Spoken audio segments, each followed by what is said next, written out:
ఎడారిలో సెలయేర్లు నవంబర్ 16వ తేదీ. అందుకు యేసు, నీవు నమ్మిన ఎడల దేవుని మహిమ చూతువని నేను నీతో చెప్పలేదా అని ఆమెతో అనెను.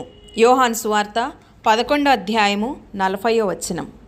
చూడడమే నమ్మడం అని లోకం చెబుతుంది. నమ్మడమే చూడడం అని యేసుక్రీస్తు చెబుతాడు. చూసే మనిషి నమ్ముతాడు. దర్శన ద్వారం ద్వారా మనకు జ్ఞానం వస్తుంది. మనకు ఆకాశం, నక్షత్రాలు, మేఘాలు, సముద్రాలు తెలుసు. ఎందుకంటే వాటిని మనం మన కళ్ళతో చూస్తాం. నమ్మే వ్యక్తి చూడగలడు అనే సత్యం వాస్తవమైంది, సరళమైంది. విశ్వాసం ఎల్లప్పుడూ దర్శనంలోనికి ప్రవేశిస్తుంది. ఒక విశ్వాసి దీర్ఘదర్శి అవుతాడు. అక్కడ ఒక ఖాళీ క్యాన్వాస్ ఉంది. ఇది నిపుణుడైన చిత్రకారుని ముందు నిలబడింది. ఆయన, నువ్వు స్వర్ణవర్ణ సూర్యాస్తమయాన్ని చూసావా? నన్ను నమ్ము, నేను మీ ముఖంపై దాని మహిమను చిత్రిస్తాను. అప్పుడు క్యాన్వాస్, నేను అల్లిక ఆకారంతో మొరటగా ఉన్నాను, నేను పరిమాణంలో చిన్నగా ఉన్నాను. సూర్యాస్తమయ ఆకాశపు మహిమతో నన్ను ఎలా నింపుతావో నేను చూడలేకపోతున్నాను అంది. అప్పుడు ఆ నిపుణుడు, నాకు లోబడు, నువ్వు చూస్తావు అన్నాడు.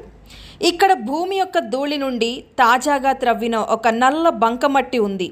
అది మురికిగా మరకలతో ఒక రూపం లేని ఆకారంలో ఉంది. నైపుణ్యం కలిగిన శిల్పకారుడు దాన్ని తన చేతుల్లోకి తీసుకున్నాడు. మీకు పనికి వచ్చేది నాలో ఏదీ లేదు అని బంకమట్టి చెప్పింది. అప్పుడు కుమ్మరివాడు, నేను నిన్ను తీసుకొని కరిగించి అచ్చువేసి చెక్కి ఒక రాజు యొక్క అత్యల్ప దినానికి సరిపోయే విలువైన బంగారు కప్పును తయారు చేసే వరకు నిన్ను మెరుగు చేస్తాను.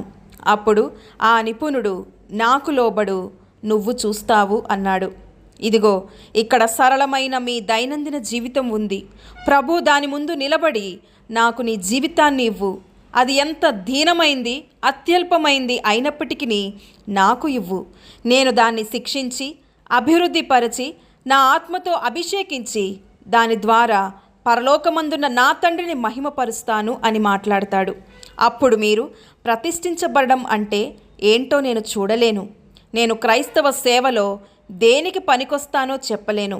వీటన్నిటికీ మన ప్రభు ఒక్కటే సమాధానాన్ని కలిగి ఉంటాడు. నాకు లోబడండి, మీరు అద్భుతాన్ని చూస్తారు. దేవుడి వాక్యమును దీవించునుగాక. ఆమెన్.